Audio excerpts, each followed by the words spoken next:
और रणदीप सुरजेवाला के विवादास्पद बयान पर बीजेपी नेता और अभिनेत्री कंगना रनौत ने पलटवार कर दिया। उन्होंने ट्वीट करते हुए लिखा कि बात मोहब्बत की दुकान खोलने की हुई थी, लेकिन कांग्रेस नफरत की दुकान खोल बैठी है। महिलाओं के प्रति गिरी हुई सोच रखने वाले कांग्रेस के नेता अवश्यंभावी हार की हताशा और कुंठा में अपने चरित्र का दिन ब दिन पतन कर रहे हैं। ये एक्सपोज पर लिखा है कंगना रनौत ने। बीजेपी नेता है, हिमाचल के मंडी से उम्मीदवार है। इस बीच बीजेपी प्रवक्ता शहजाद पूनावाला ने रणदीप सिंह सुरजेवाला के बयान पर करारा पलटवार किया। सुनिए जरा शहजाद पूनावाला ने क्या कहा। तो आपको बता दें कि ये पलटवार किया गया है शहजाद पूनावाला की तरफ से। जिस तरह से रणदीप सुरजेवाला ने बयान दिया है, पहले कंगना रनौत ने, उसके बाद शहजाद पूनावाला ने भी रणदीप सिंह सुरजेवाला पर जोरदार प्रहार किया है, हमला किया है। और पहले कंगना रनौत ने जिस तरह का विवादास्पद बयान दिया, अब शहजाद पूनावाला ने भी उन पर बयान दिया है। नारी शक्ति का अपमान, यही कांग्रेस पार्टी की पहचान। और अब एक नहीं, दो नहीं, कई कांग्रेस के नेता हैं जो बार बार महिला शक्ति, नारी शक्ति का अपमान कर रहे हैं। लेटेस्ट रणदीप सुरजेवाला है, जो राहुल गांधी, प्रियंका वाड्रा के करीबी है, जो अभद्र टिप्पणी जो उन्होंने की है हेमा मालिनी जी को लेकर, वो दोहराई भी नहीं जा सकती। ऐसी टिप्पणी ये दिखाती है कि किस प्रकार से कांग्रेस पार्टी की महिला विरोधी सोच है। अभी कर्नाटका कांग्रेस के एक नेता ने जिस प्रकार की टिप्पणी महिलाओं को लेकर की, साइना नेहवाल जी ने उस पर ट्वीट भी किया कि महिलाओं का किरदार केवल रसोई तक सीमित है। उससे पहले सुप्रिया श्रीनेत ने जो कंगना रनौत और पूरे मंडी और हिमाचल का अपमान करने वाला पोस्ट किया, आज तक किसी ने ये नहीं पूछा कि प्रियंका वाड्रा, खड़गे जी, राहुल जी ने उन पर कार्रवाई क्यों नहीं की, क्योंकि अभी तक उनके हैंडल से उस पोस्ट को करने वाला पकड़ा ही नहीं गया, मिला ही नहीं। और केवल यही नहीं, शांति धारीवाल, मर्दों का प्रदेश है इसलिए रेप होता है, ऐसे व्यक्ति को टिकट दे दिया। अशोक गहलोत के राज में राजस्थान नंबर 1 हो गया बलात्कार में, उनको भी और पद मिले बड़े बड़े। जिस प्रकार से लाल सिंह नाम के व्यक्ति को टिकट दे दिया, जो एक बलात्कारी के पक्ष में खड़ा था, 8 साल की बच्ची के बलात्कारी के पक्ष में। तो कांग्रेस की बहुत ही पुरानी आदत है कि महिला विरोधी सोच रखना और इस प्रकार से नारी शक्ति का अपमान करना। यूसीसी हो, शाहबानू हो, शायरा बानू हो, 3 तलाक केस हो, हर जगह उन्होंने कट्टरपंथियों का साथ दिया है और वोट बैंक के लिए महिलाओं के अधिकारों का हनन किया है। मॉर्निंग प्राइम में आगे बढ़ते हैं, रुक करते हैं बिहार की सियासत से आई बड़ी खबर का। पप्पू यादव लोकसभा के लिए आज पूर्णिया से इंडिपेंडेंट उम्मीदवार के तौर पर नामांकन करेंगे। पप्पू यादव ने हाल ही में अपनी पार्टी का विलय कांग्रेस में किया था, लेकिन सीट बंटवारे से पहले ही लालू प्रसाद यादव ने बीमा भारती को यहां से टिकट दे दिया और बीमा भारती ने पूर्णिया से नामांकन भी भर दिया। ऐसा बताया जा रहा है कि पप्पू यादव की लाख कोशिशों के बाद भी आरजेडी ने यह सीट नहीं छोड़ी और इसके बाद अब पप्पू यादव निर्दलीय चुनाव मैदान में जाने की तैयारी में है और इसी कड़ी में आज वो अपना नामांकन भी दाखिल करेंगे। 4 तारीख का उन्होंने पहले से ऐलान कर दिया था कि 4 तारीख को अपना नामांकन करेंगे। सीमांचल इलाके में पूर्णिया सीट बेहद महत्वपूर्ण मानी जाती है और पप्पू यादव पहले भी यहां से सांसद रह चुके हैं, लिहाजा एक बार फिर अब इंडिपेंडेंट चुनाव लड़ेंगे। उन्होंने अपनी पार्टी का विलय कांग्रेस में किया था, लेकिन खासे नाराज थे।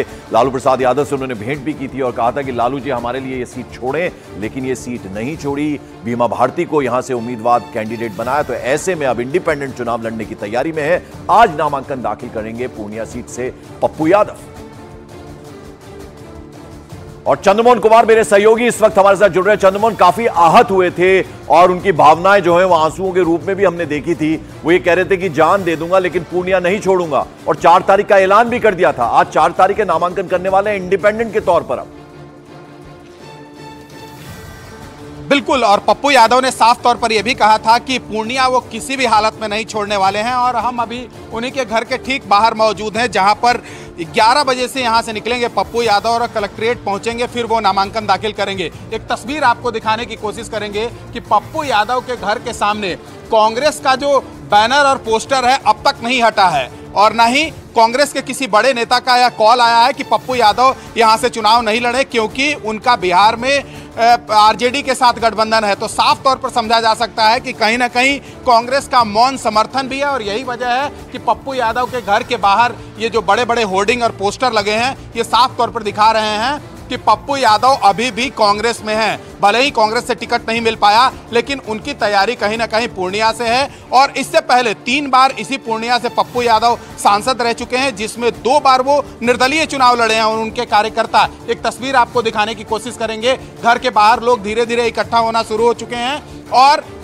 11 बजे पप्पू यादव यहां से निकलेंगे, एक भवन है जहां पर पहुंचेंगे, अपने कार्यकर्ताओं को संबोधित करेंगे और उसके बाद फिर कलेक्ट्रेट पहुंचेंगे, जहां से वो नामांकन दाखिल करेंगे। तो पार्टी के कार्यकर्ता और इनके जो साथ जुड़ने वाले लोग हैं, वो साफ तौर पर यह कह रहे हैं कि पप्पू यादव को निर्दलीय सूट करता है, क्योंकि 2 बार यहां से वो सांसद रह चुके हैं निर्दलीय, और 1 बार एक पार्टी के टिकट पर चुनाव लड़े थे। तो साफ तौर पर समझा जा सकता है कि पप्पू यादव ने जो अपना वादा किया था उससे वो पीछे हटने के लिए तैयार नहीं है, और उसकी तैयारियां भी लगभग शुरू हो चुकी हैं। चलिए, आप कोशिश कीजिएगा कि पप्पू यादव से जल्द आपकी बात हो। वापस आपके पास लौटेंगे। फिलहाल आपका बहुत बहुत शुक्रिया।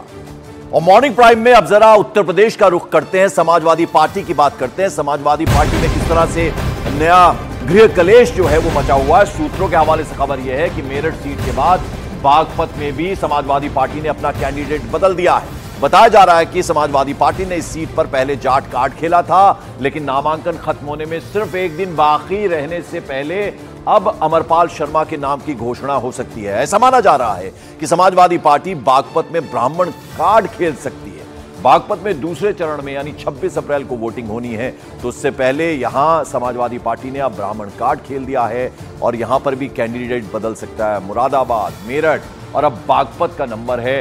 कहीं ना कहीं गृह कलेश मचा हुआ है। उस बीच अब यह बड़ी खबर है कि बागपत में भी अपना कैंडिडेट बदलने जा रही है एक तरह से समाजवादी पार्टी।